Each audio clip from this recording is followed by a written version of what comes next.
Bismillahirrahmanirrahim. Assalamualaikum warahmatullahi wabarakatuh.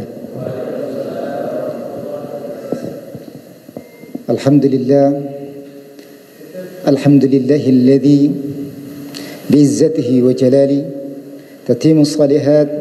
Ya Rabbi lakal hamdu kama yanbaghi li jalali wajhikal karim wa azim sultani. Allahumma salli wa sallim ala sayyidina Muhammadin al-fatih lima ughliq wal khatim lima sabaq ناصر الحق بالحق والهادي إلى صراط المستقيم وعلى آله حق قدره ومقداره العظيم أما بعد.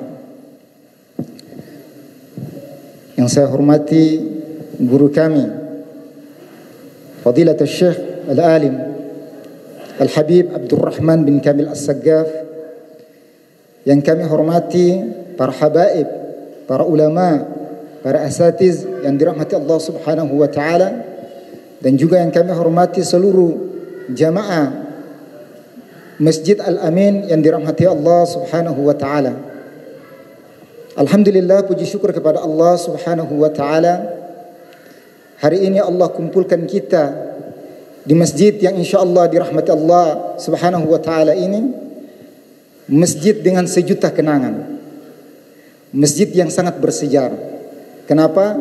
Karena di pembukaan tadi Al-Habib Fauji telah menyampaikan bahwa saya pernah hidup tinggal di sini, di masjid ini, berkhidmat di masjid ini, menjadi seorang muazin, berkhidmat, melakukan banyak hal di masjid ini, sehingga begitu banyak kenangan yang sulit tak terlupakan. Maka pada hari ini ketika saya kembali bisa berkumpul dengan saudara-saudara, para tokoh alim ulama, para tokoh masyarakat yang ada di sini, merupakan sebuah kehormatan bagi saya. Begitu gembiranya dan senangnya saya bisa kembali berkumpul di sini. Adanya saya berdiri di depan bukan berarti saya lebih faham, lebih mengerti, dan lebih pintar ataupun terhormat, tapi semua ini adalah amanah dari Allah Subhanahu wa taala, yang mana setiap orang yang beriman diberikan amanah kepada Allah Subhanahu wa taala, wa tawassaw bil haqqi wa tawassaw bis sabr.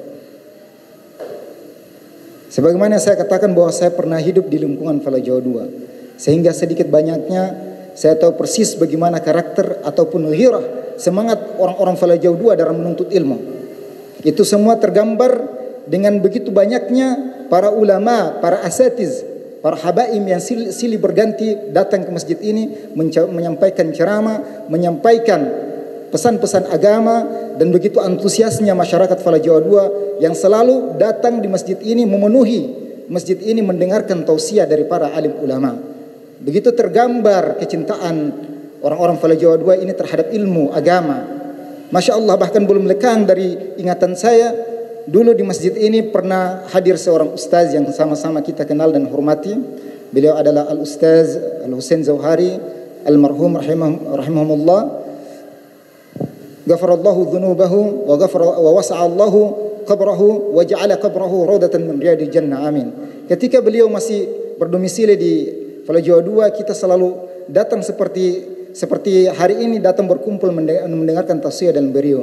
Dan setelah itu ketika beliau pindah berdomisili tempat lain, semangat anak-anak muda Fala Jawa II, remaja masjid tetap membara. Kemana Al-Ustaz pergi, di mana masjid yang diisi oleh Ustaz, kita selalu datang dan mendengarkan tausiah dari beliau.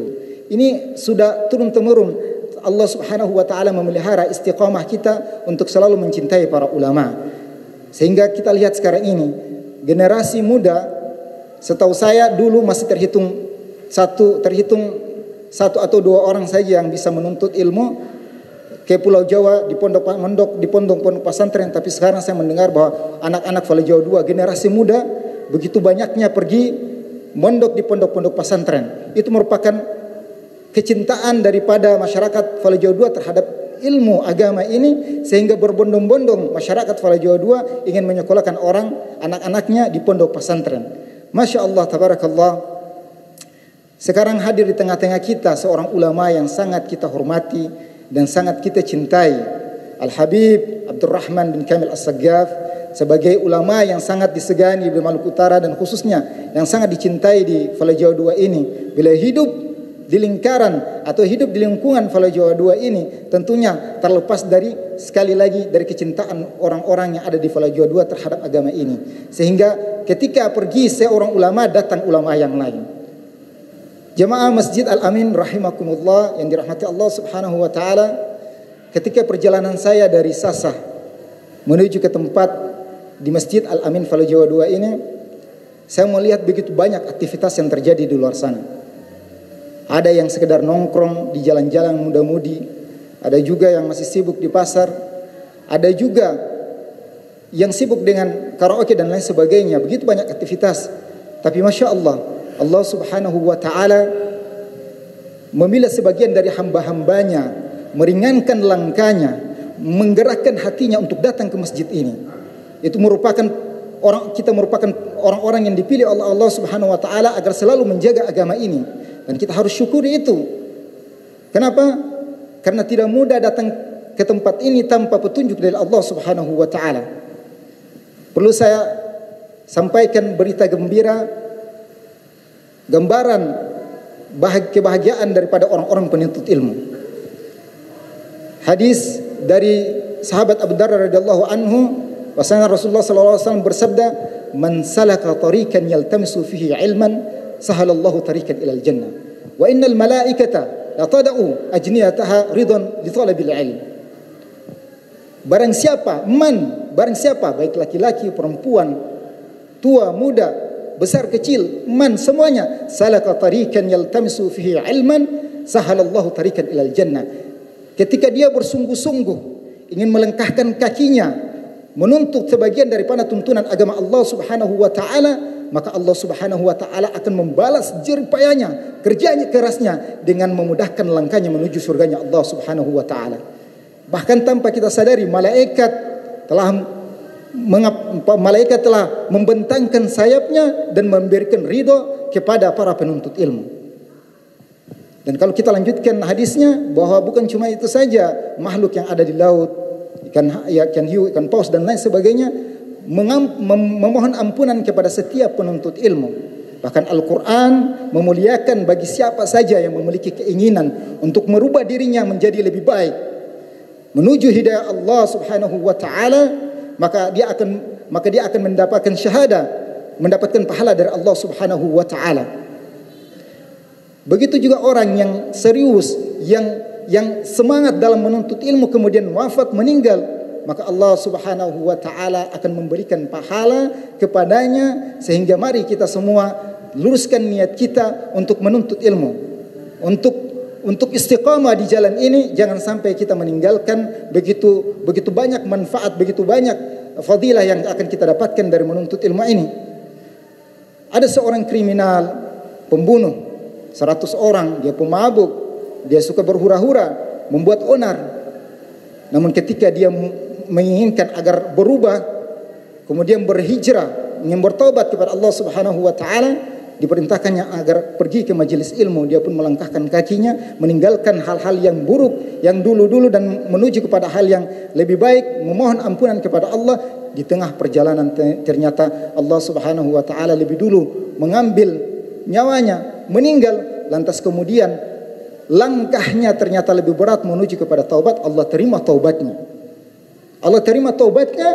Dan kemudian Allah ampunkan dosanya, Allah berikan pahala kepadanya, dan kemudian balasannya dakhalal jannah, masuk ke surganya Allah Subhanahu wa ta'ala. Allah Subhanahu wa ta'ala berfirman, "Wa may yuhajiru fi sabilillah yajid fil ardi muragaman katsiran was'a wa may yukhrij min baitihi muhajiran ila Allah wa rasulih thumma yudrikuhul maut faqad waqa'a ajruhu 'ala Allah." Barang siapa yang keluar, yang semata-mata ingin berhijrah karena Allah Subhanahu wa ta'ala, lantas kemudian dia niatkan itu semua karena Allah, maka Allah Subhanahu wa ta'ala akan melapangkan kehidupannya, memudahkan rizkinya. Dan juga ketika seseorang yang semangat dalam menuntut ilmu, memperbaiki dirinya, lantas kemudian di tengah-tengah semangatnya itu dia wafat, maka Allah Subhanahu wa ta'ala pun akan memberikan pahala kepadanya. Begitu nikmat dan begitu besar fadilah daripada menuntut ilmu ini. Maka Sebab itu jangan pernah kita tinggalkan majelis-majelis seperti ini. Saya ingin menceritakan sebuah kisah yang terjadi di Damaskus. Kisah ini diceritakan oleh seorang syekh dari Damaskus, adalah Syekh Hashim Al-Burhani. Dia menceritakan bahwa di Damaskus ada sebuah makam atau ada sebuah pekuburan yang sangat terkenal, namanya Dahdah. Semua orang tahu pekuburan ini. Siapa yang tahu Damaskus, dia pasti tahu pekuburan ini. Di sana para alim ulama dimakamkan. Di sana juga para syuhada dimakamkan. Di sana juga para ulama dimakamkan dan para mujahidin dimakamkan, sehingga sangat terkenal. Suatu ketika datang seorang wanita di pekuburan ini, kemudian berjumpa dengan seorang hafar, penggali kubur, lalu mengatakan, buatkan satu kubur.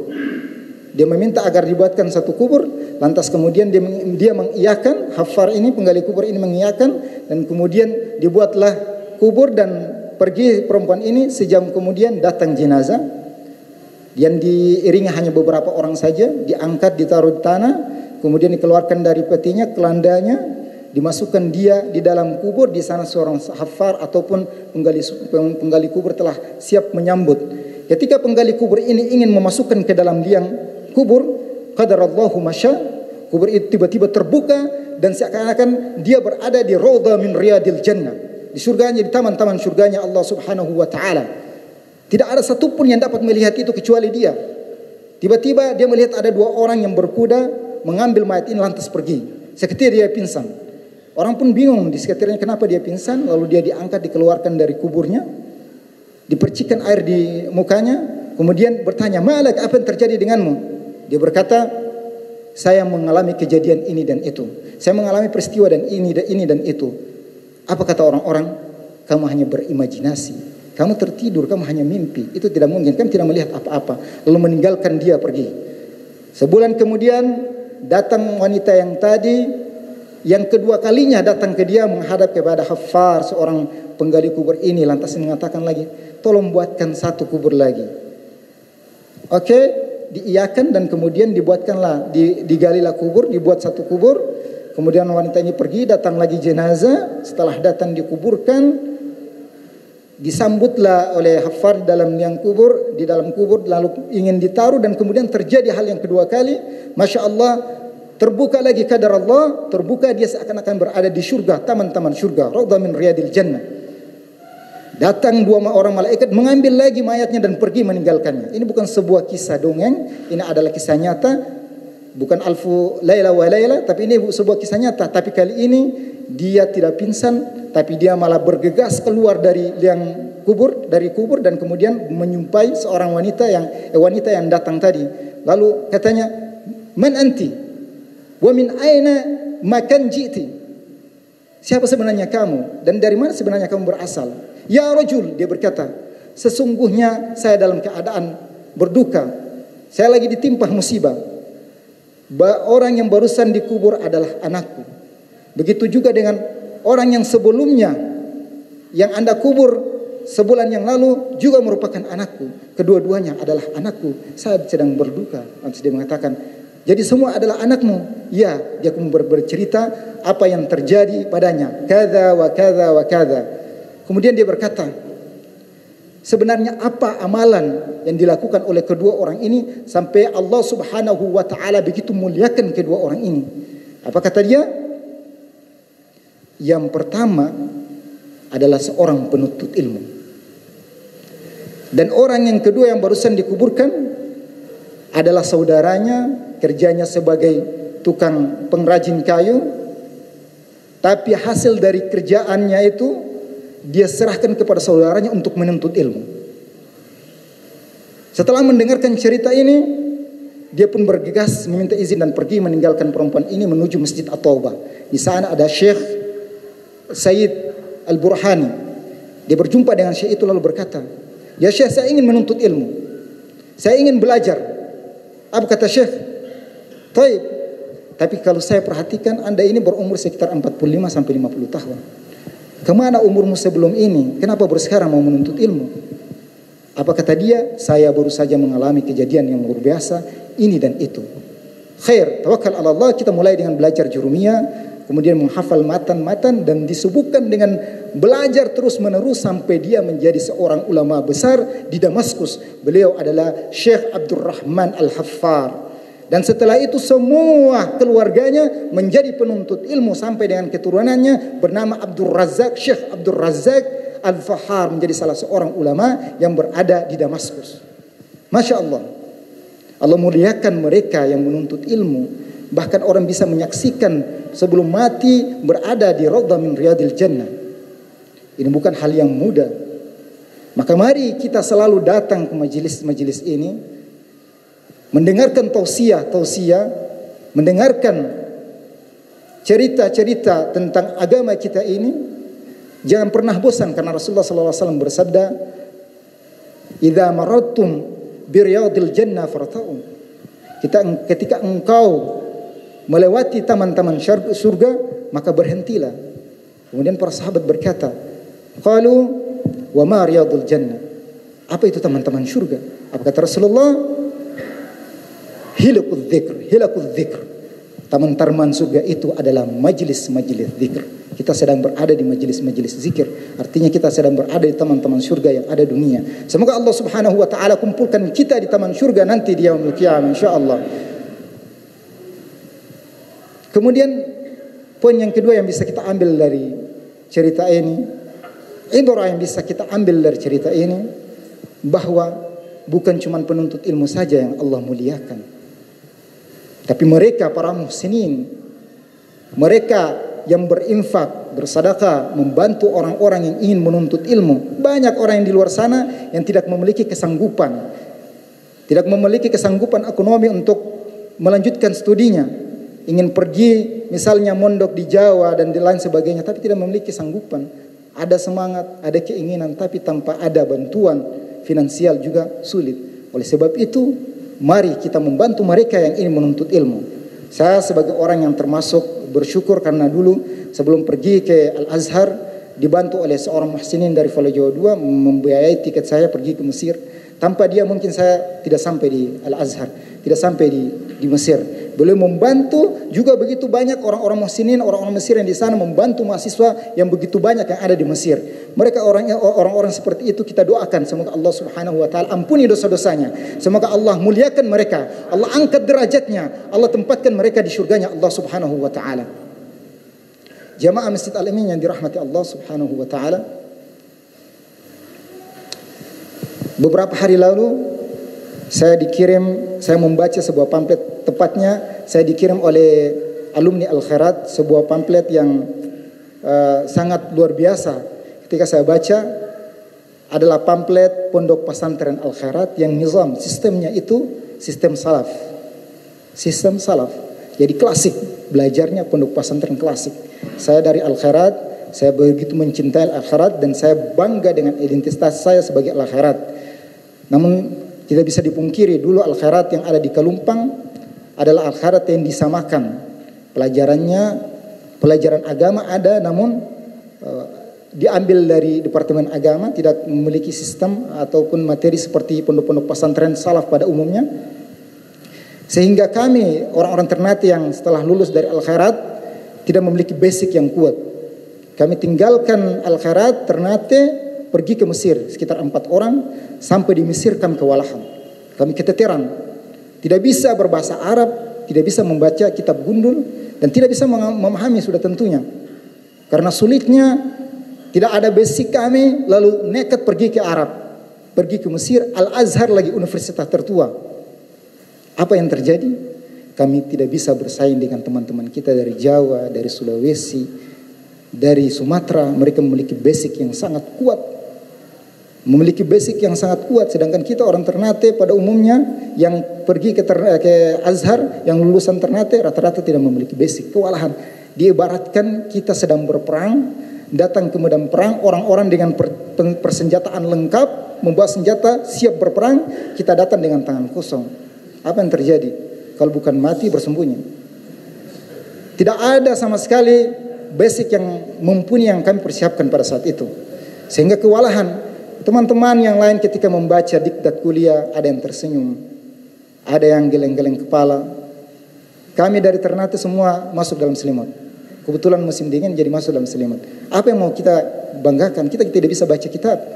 Dan pada saat itu sebulan setelah itu kita harus menghadapi imtihan, ujian semester. Dan kita tidak bisa. Kita meminta kepada senior-senior untuk membimbing kita, namun mereka memiliki kesibukan sendiri. Mereka harus belajar juga. Jadi kita tidak memiliki waktu yang banyak.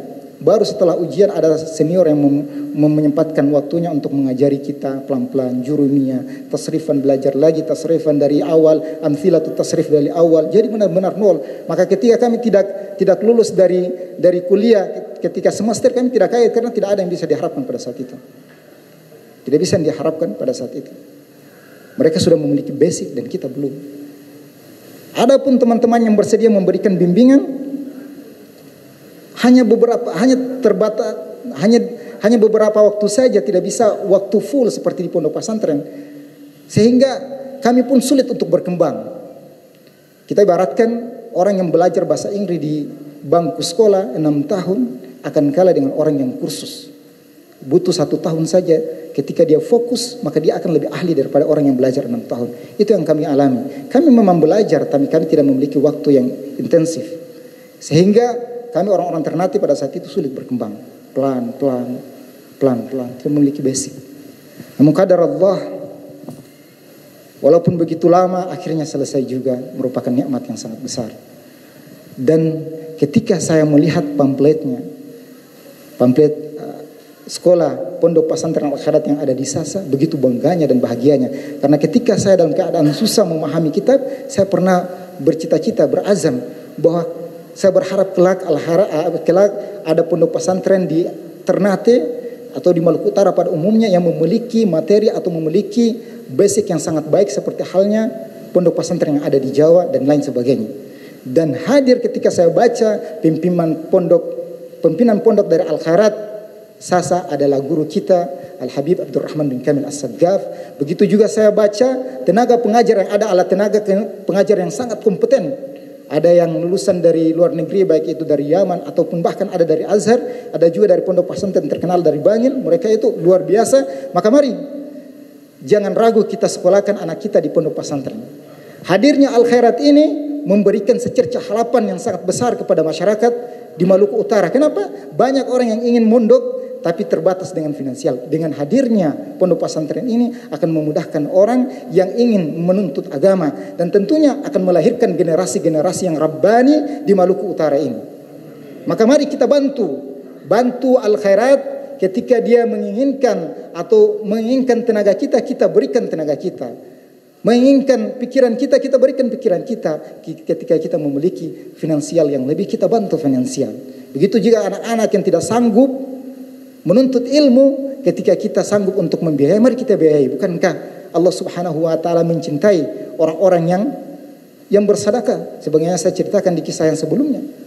Maka jangan pernah ragu dengan semua ini. Mari kita semua berdoa kepada Allah Subhanahu wa taala sekali lagi agar memohon agar kita selalu istiqamah menuntut ilmu, hadir di majelis ilmu, agar semoga Allah Subhanahu wa taala menempatkan kita di tempat tertinggi di surganya Allah Subhanahu wa taala. Demikian yang dapat saya sampaikan. Wallahu musta'an. Wassalamualaikum warahmatullahi wabarakatuh.